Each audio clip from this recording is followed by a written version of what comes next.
Hey guys, we're here talking about the Kubota kx040-4. This is a 40 horsepower, 10,000 pound unit. This is Kubota's most popular model, according to the dealer. I did not come up with that, so if it's not true, it's not my fault. Just looking at the machine overall, you can tell that this thing's meant for work. Everything's beefed up on it. Everything's heavy duty built. I've used these a lot in my line of work and also on the farm. That's why we have one. We just wanted to make a video going over how we think people can use these, how versatile they are, and how well they're gonna put up with the abuse that we're gonna give it. Just coming into the front end of the machine, if you know anything about a Mini X, you know how they're built, how they're constructed. These things are built to withstand hours and hours and hours of abuse and keep just pumping out work. Right now it has a 30-inch bucket. We do have the 24-inch on the way. Anytime you're doing any kind of brush work or anything, I cannot imagine not having a thumb. I think all these units should come with a thumb anyways. It's just one of the best, most convenient features when you need it. Moving on, you can tell these things are heavy built, good hydraulics, good heavy duty steel arms.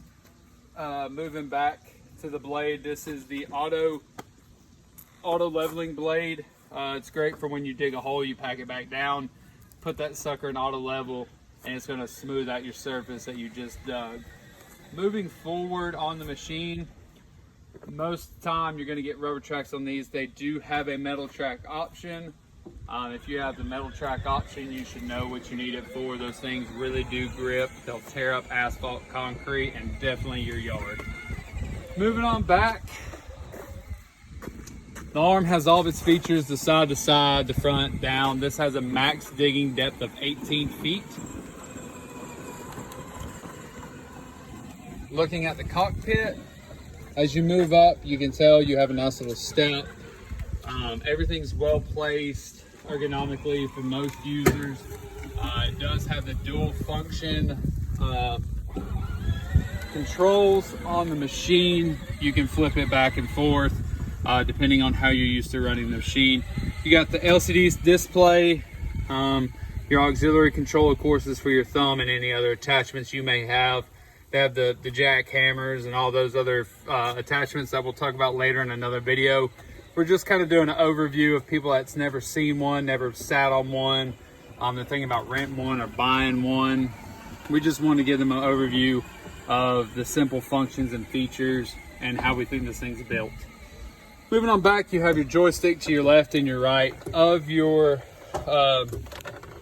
control seat. When you're looking at it to your right, this is for your blade. There's a little button on the front that's your high-speed gear for your traveling.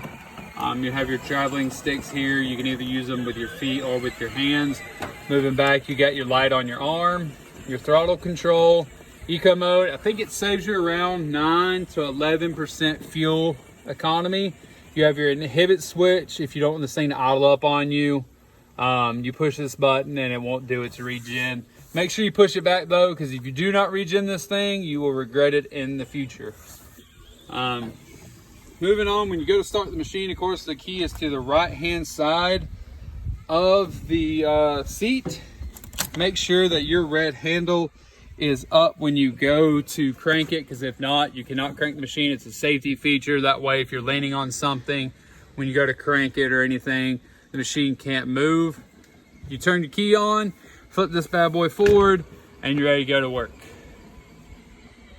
When you start to go to work, make sure you pick up your blade, or you're moving the thing, make sure you pick up your blade. And then when you go to dig, I always recommend you have your blade down and dig on the side of your blade.